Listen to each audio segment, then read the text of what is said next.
Hi again guys, and welcome to episode 34 of D.A.R.C, or Does Anyone Really Care? The mini review series for Gran Turismo 6, where we're just doing a quick evaluation and recommendation really for certain cars which seem for the most part to be forgotten, or at the very least underappreciated by the majority of Gran Turismo 6 users.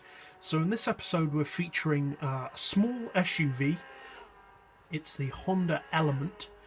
It's quite an interesting looking car. It's got quite a funky look about it, kind of like a Scion or a Toyota FJ Cruiser kind of look to it. Very stylish looking car. Personally, it does actually quite remind me of the Toyota FJ Cruiser, which is one of my personal favourite SUVs. But obviously, of course, unfortunately, the FJ isn't on Gran Turismo 6. Well, it's not on Gran Turismo yet, anyway. So is this car any good? Because typically SUVs and large vehicles in general are more difficult to utilise as track cars. They have more weight to deal with. But even without their excess weight, they still are large vehicles. And large vehicles are, by definition, less aerodynamic and less nimble. So how does the Element drive? What does it have to offer, and is it worth buying? Well, it's a 26,000 credit car. So as SUVs go on Gran Turismo, it is one of the cheapest ones in the game. And it is a proper SUV. It's all-wheel drive and it is of a decent size. It's not a small car at all. So it's a proper SUV and it's very cheap. It's a good start. Fully tuned, it's actually probably not as high a spec as you would expect. Now the fully tuned power sits at 325 horses, which isn't bad, but it does make it one of the lesser powered SUVs in the game. But to make up for that, and it really does more than make up for that, with the full weight loss package, this Honda only weighs 1,248 kilos.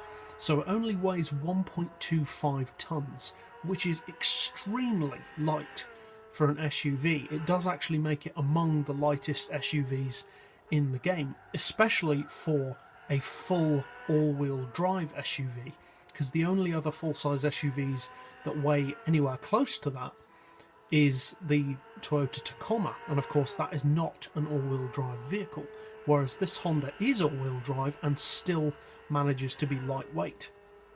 Now that's for various reasons. It has quite a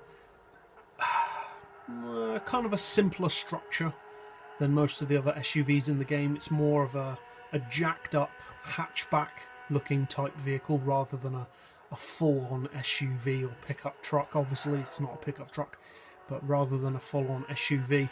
And as you can see, much of its body is plastic construction rather than heavy metals. So it may not have a huge amount of power, but it's lightweight, and that is a good thing. That gives it a lot of potential as a track car.